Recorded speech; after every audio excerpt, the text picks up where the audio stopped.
Hello from New York. Good afternoon, wherever you may be in Europe, and good morning to anybody watching from the United States. This is Mount Sinai Heart. Dr. Kinney, to my left, the director.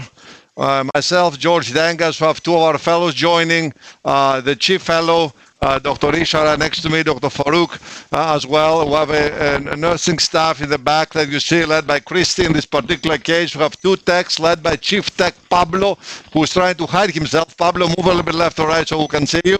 Excellent. And we have the IVUS faculty. Over here on the okay, please join in. Excellent as well. All right, so we have a lot of excellent team compiled of a very highly complex case because I'm about to show you a lot of discussions, I'm sure, regarding all the different atherectomy devices that we have in the United States. You may have wherever you may be and watching this great conference. Rotation atherectomy, orbital, lithotripsy, laser, and who else what we're going to be discussing. Dr. Kinney will start by presenting this very challenging case, and many thanks for this invitation to your great course. Thank you for the invitation. Well, welcome, George and Anu and the team. Yeah. Oh, sorry, go ahead. I was just going to say welcome to the whole team. We have a great panel, and we're really excited to hear your case. Go ahead. Hello, Ajay. How are you? So myself and George Dangas, nothing to disclose regarding this case. So this is a 61-year-old patient who actually presented with a non-STEMI last month to an outside hospital. At that time, he was diagnosed with a Cath to have two vessel disease. Culprit was RCA, which was calcific, subtotal to total vessel, and then he had LAD lesion also.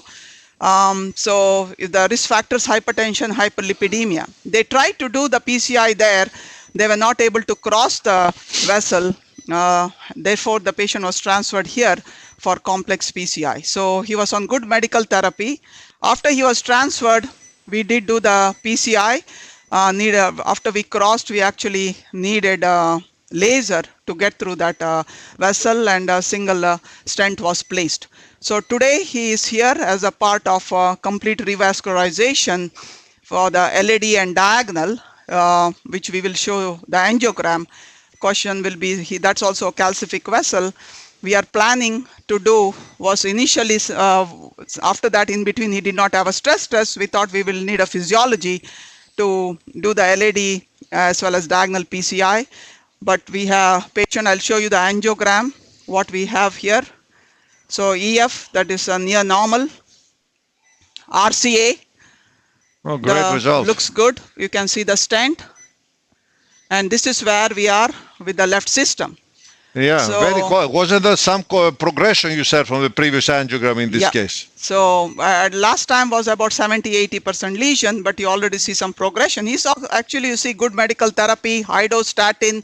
His LDL is right now less than 50.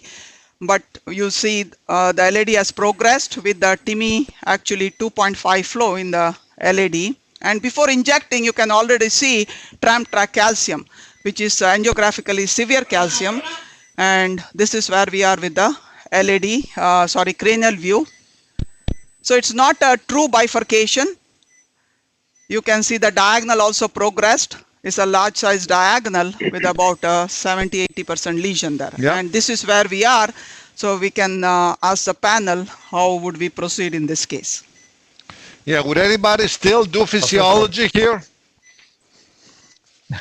Well, I think it's a great case for a couple of reasons. One is it shows you that often when there's calcium in one vessel, you're going to have calcium on the other side. The second is often in these ACS situations, we see the culprit lesion, we treat the culprit lesion, we bring the patient back, and then the vessel looks better than it did before, whereas in this case, it actually looks worse. So yeah, I agree with you, George. I wouldn't do physiology. I don't think anybody's going to dispute that from the panel. But thoughts from the panel about A, how you deal with the bifurcation, and B, the strategy you would use to deal with the calcified lesions. Maybe I'll ask you first, Margaret. Go ahead. This camera. Yeah, sorry, George, could we see the caudal view again, just to see the proximal end? So, okay, so it looks like we've got a nice landing zone in the proximal LAD, and then it looks like there's calcium, as you said, on both sides of the artery in this view. I think what I would do is I'd wire the vessel. I'd be tempted, I have to say, to try and pass an imaging catheter just to give me some more information. There's a good chance that won't cross because it looks pretty tight. And in that case, that might make your decision just to go straight to atherectomy if you can't cross with the imaging catheter. So that would probably be my plan from the outset. And as you said, it looked from the angiogram like the ostium of the diagonal is not particularly involved. But again, you'll be able to see that once you get to the imaging stage in the procedure. Maybe a question for Anu and George is that this is a pretty large LAD and that lesion's pretty tight there proximally, but would anybody think, because this is a larger vessel, of just trying to go, if you can cross with a balloon, to go with a lithotripsy type strategy, or even taking a bigger burr? Because if you take a 1.5 burr, you may get some modification, but it might not be as much as you potentially need. So what are your thoughts on that? That's an interesting question, especially, we have been a big atherectomy center. I like that. Since it's a large vessel, the question always comes, what is the atherectomy strategy you want to use? So here, nothing wrong that proximal vessel, that we should be able to do IVL in this case rather than doing the good old previous atherectomy devices, which could be both a rotational atherectomy, or anybody who wants to consider orbital atherectomy. This is a case for orbital atherectomy also. The other thing that we could do, I like Margaret, a question that could we have passed. We also thought that imaging catheter would not go through that, but after wiring it with the rotor wire, guess what? The OCT did pass on the rotor wire also. So we do have imaging which confirm our angiographic finding. So then going to the next step, we can just show the OCT pictures now. Let's look at the OCT, and Ajay, you did a very either bigger burr or lithotripsy or other techniques are all in the mix here. Let's go to our imaging faculty to present the OCT. So it's a proximal part, like concentric. Louder, please. Three quadrant calcium and a little bit protruding inside the calcium. Just stop at the lesion. Okay. So this is the tightest part. The severe calcium is a proximal LAD, like 360 calcium, and so thick calcium, I can check the thickness, like here to here, like more than 1 millimeter, and 3 quadrant. And just the proximal part is like a little bit protruding. It's like calcified nodule. He has a microphone. I cannot hear. And here's a interesting finding. The deep calcium and this proximal part, it looks like old rupture or organized thrombus or something. So, but through the vessel, a lot of calcium. Yeah, that's a pretty interesting picture, because you can see the calcium throughout the vessel, but at the lesion site itself, it does look like there's some rupture or healing or something beyond the calcium in the tightest area of it.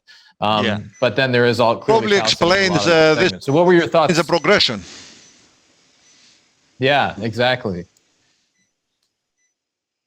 So going back to your question, Ajay, going back to your question that could we do IVL here? Yes, I think knowing that it is severe calcium based on imaging criteria also, 3 quadrant of calcium is there. Can we do IVL? We could do IVL. Would it pass? We are not sure in that situation, small balloon and then go in. But I think here what we have decided, we will do rotational atherectomy. We have 175 burr. Let's do that and see how the vessel behaves. And then we can make a decision that after that, do we need a extra, atherectomy or we just do high pressure balloon, see how it behaves. If angiographically we know the vessel has fully dilated, then we can just, proceed with the stenting. Going back to the diagonal. Tell us a little bit about. Yeah, go ahead, Anu. Go ahead. For the diagonal, that's the thing. Pre-procedure, we need to plan. Should we do anything for the diagonal, or do we consider leave it alone? Yeah. Why don't we get some panel opinions regarding approach to the diagonal? I think approach to LAD was well addressed. Would we nothing? I mean, could the stent be limited to before the diagonal, or it is a strategy to even do some atherectomy of some sort in the diagonal, or not? Can we see again the aerial cranial projection? Yeah, it's a little hard for us to see in the cranial because of the way the screen is oriented, but looks like the origin's all right. There's a little bit of disease in the diagonal just beyond the origin. Right, exactly. But it's not a small diagonal given how far out it extends. So Azim, what are your thoughts on this? I agree. I mean, it's not a small diagonal, but it looks like, I need to see on the imaging where the diagonal comes off, but it looks like you could potentially be provisional on that diagonal and maybe even land your stent before the diagonal without actually jailing it. If that's possible based on imaging, that's what I would try and do. Even if I needed to go across it, I'm still a huge believer in the provisional approach unless I really have to stent because of severe disease. I think you can get away with provisional in this case.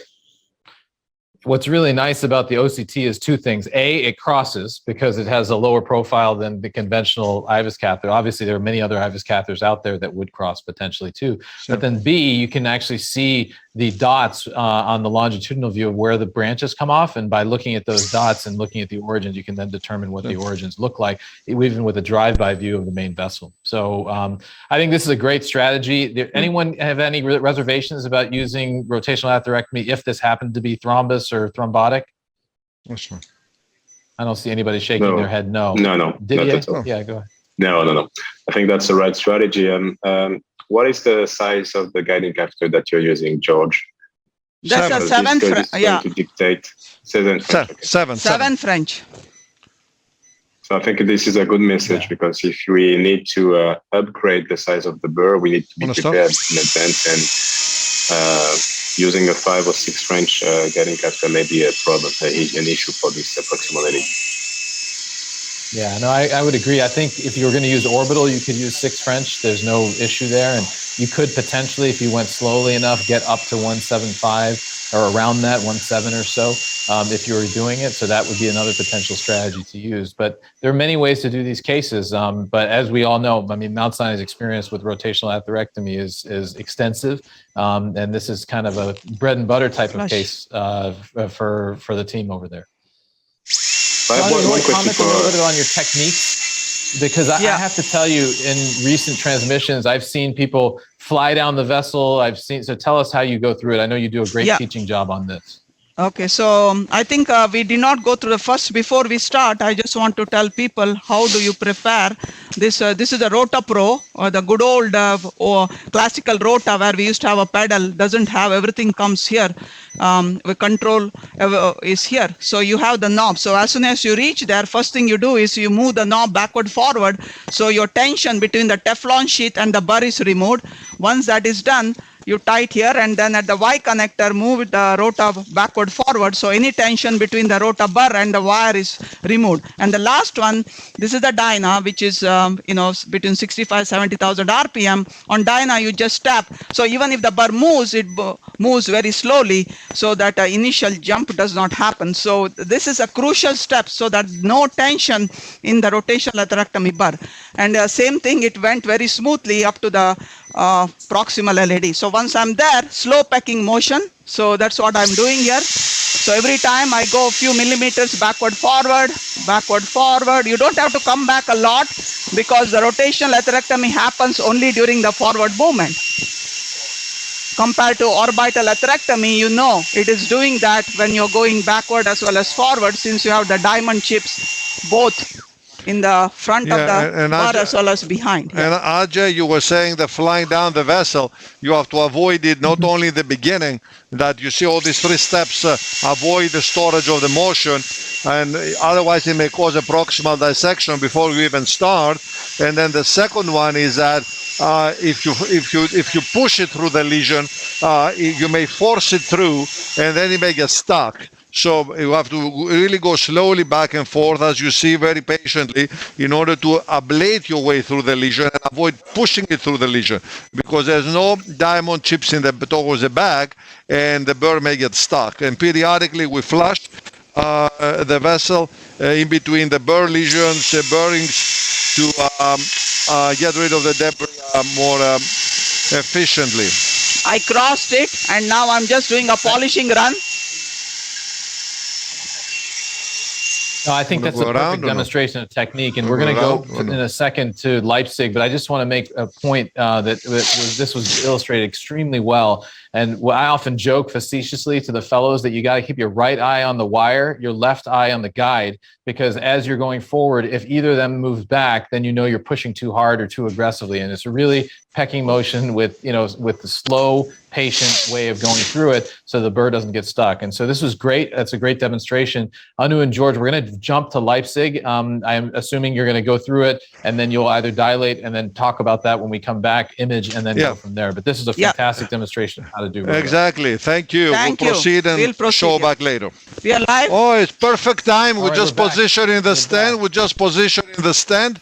And you can see we're verifying the position in the proximal. Fluro? Yeah. And going up, we can show you the previous pictures right after. What size of stand is that? And just a very so these are 3, 5, 24. Yeah. Illustrated. No, go ahead. Nicely illustrated here is that typically when you're working on the proximal LED, everybody works in the cranial view, but to deploy the stent and avoid hanging back in the left main, coming back to the caudal view for the deployment is a very reasonable thing to do, and something that often gets glossed over. Yeah, we positioned it first in the usual view, the cranial, and you were going live exactly as we were verifying the ostial position. And you can see how great the ostial position is here. We're going to go up cranial now to show you the distal and the relation with the diagonal, because you missed that positioning view. That was right before. Okay, great. Ready? Let's do this. Oh, very good. Nailed it before the takeoff of the diagonal. We took your advice. We placed it just before the diag. Excellent. Why don't we do a little bit of a flashback? The diagonal looks. Now it looks, The diagonal looks interesting. The diagonal looks enormous and severe. Yeah, exactly. Well, I think But I think it's better to have that problem if you don't jail it than if you jailed it. We can show the. Okay, let's see what we did after we left. We did a 175 burr, and afterwards we do an OCT.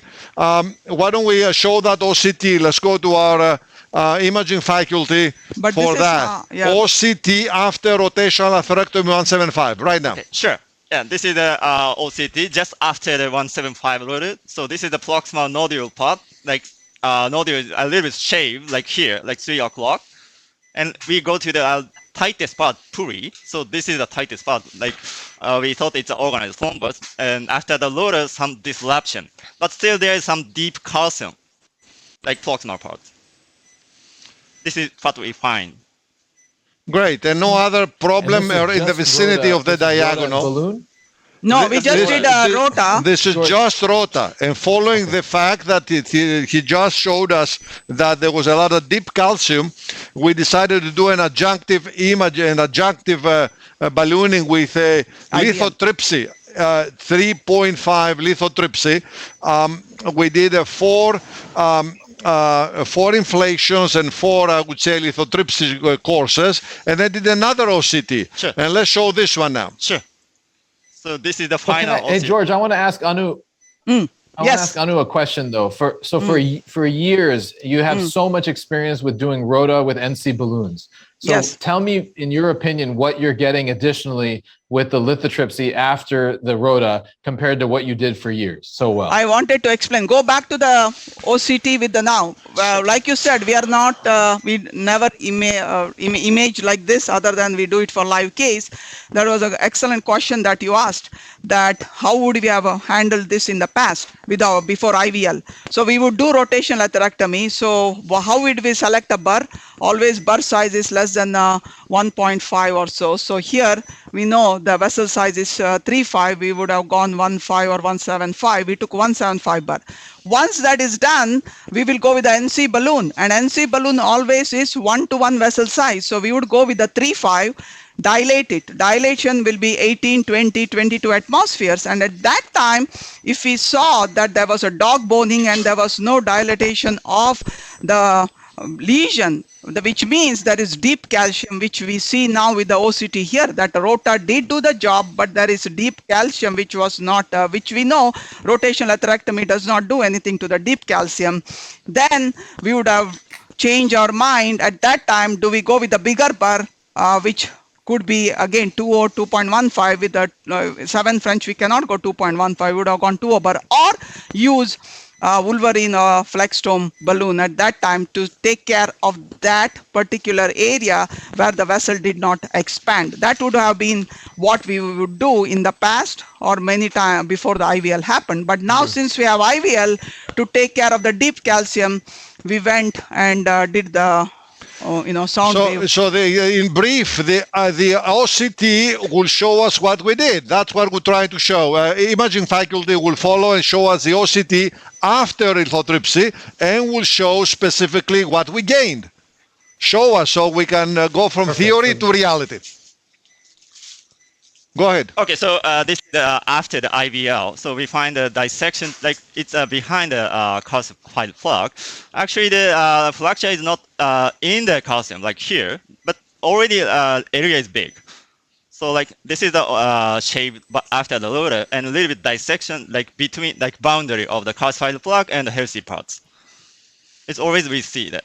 So after the IVL, it's a great demonstration. Yeah, great. So you can go now to the Fluro, and we can see that we are prepared to do the OCT again. And we did a high pressure. This is the lithotripsy ballooning, first of all, and you can see what expansion we got afterwards, and you can see the OCT performed. And this is now the high pressure balloon, which is 20. And by the OCT, the distance between ostium diagonal until the ostium LAD was 27. So after this picture, we decided to go with a 24 length stent in order to stay shorter for the diagonal, the diameter 3.5. You can see here the stent, the positioning distal, as I told you before, clearing the diagonal, the positioning proximal exactly when you join, inflation, the verification of the proximal positioning, the verification of the distal positioning, and maybe we can give a little nitro and take another picture regarding the diagonal. We'll have questions now. And then we'll have some few slides to show you regarding this case. Yeah, the one thing I'll tell you is that I'm still not certain, and I think we need to generate data on this, is that after that initial atherectomy that you did, if you had just gone up with an NC balloon and imaged, would that have been sufficient, or did the IVL make it safer by not going up as high pressure? And that's something to think, an open question at this point in time. Any comments from the panel about this? A very nice step placement, really nice. Yeah, go ahead.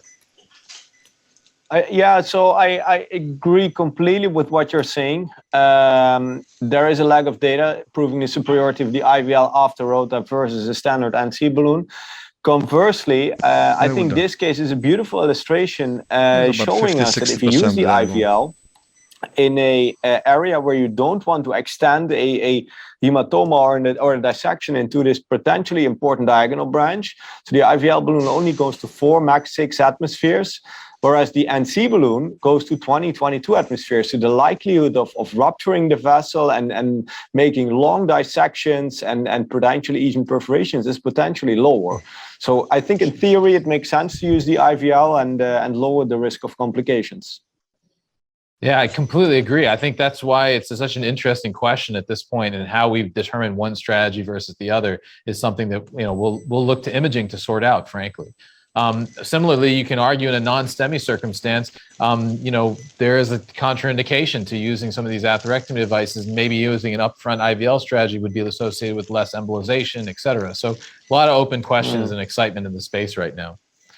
Well, we're going for another OCT around meanwhile. Right, Ajay, so we do need more data. Yeah. One final comment. Go ahead, Margaret.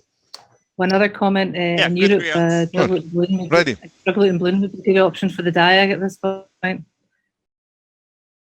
Yeah, I mean, it's funny, every time you're going to have the most pain when you're here, but not having a drug-eluting balloon option, because we just don't have them approved here yet. So that that issue maybe favors more towards leaving the diagonal alone and not doing anything with it, rather than stenting it and then having 2 stents of the bifurcation with all the attendant risks that could pose. Let's go to the OCT to show the final OCT after the stent now. You can bring that in the screen. We have just a couple of minutes, and then we have to go to the slide set. Real quick. Yeah. So this is the Imaging review. edge of the stent. Yeah, looks expanded and very expanded. Okay. And the proximal is also well opposed. Okay, good. Can we just show the slides Let's quickly? go to the slides on the background, please. That's a fantastic OCT. Yeah, go ahead with these slides. Yeah, so this was, I think, before completion of the case, was that we always make sure the patient is appropriate. In this case, which we know, actually it's a prox LAD also, which again fits into appropriate criteria. If there's any question of complete revascularization in this kind of patients who have had prior MI, they're coming back for PCI, always try to do a functional testing. I think most of the people know this management of calcific lesion here. We used angiographic criteria for severe calcium. If not, people like to image. So based on imaging also, this patient had not the length, but had 2 other criteria, which was arc as well as the depth. So in that situation, if it is yes, you go to rotational atherectomy, orbital atherectomy. Both could have been used in this patient. Whoever you get comfortable with any one device, you could have done that. And then subsequently, you can image and follow like we did here, that you want to do IVL or no IVL. So if the same question I think with Ajay was asking is that if you do not, if your score is less, you can go either to high pressure balloon or cutting balloon and then follow the algorithm like we have. And I think what we always like to show that we have several apps that is available on cardiologyapps.com. These apps are free to be downloaded, and all the algorithm that we follow here, and also based on all the guidelines, we have it there. How to manage calcific lesion. This is a calcificate where it is the way we show it. This was non-left main vessel. Based on imaging or angiography, we can assess the calcium and subsequently say how we do this case. So that is the calcific. So here you see that we asked, yes? There is also OCT aid. Yeah. No, other thing is that, how you do the... Keep going, because we have to jump back. No, that's how to do that. And other one is, if you need to learn about OCT, we have another app for OCT. More important is that I know a lot of people like to do OCT, but understanding imaging is very hard with OCT. So we have several various images that we show, and these are the other apps that are available, which could be downloaded free. From especially for bifurcate, we have 3D where we have a lot of animation showing various steps of the various bifurcation technique. And thank you again for giving us this opportunity. Great. So long from New York. Thank you very much for the invitation. And congratulations on the rest of the course. Fantastic demonstration. Absolutely. My greetings to Leipzig team. So long. Bye-bye.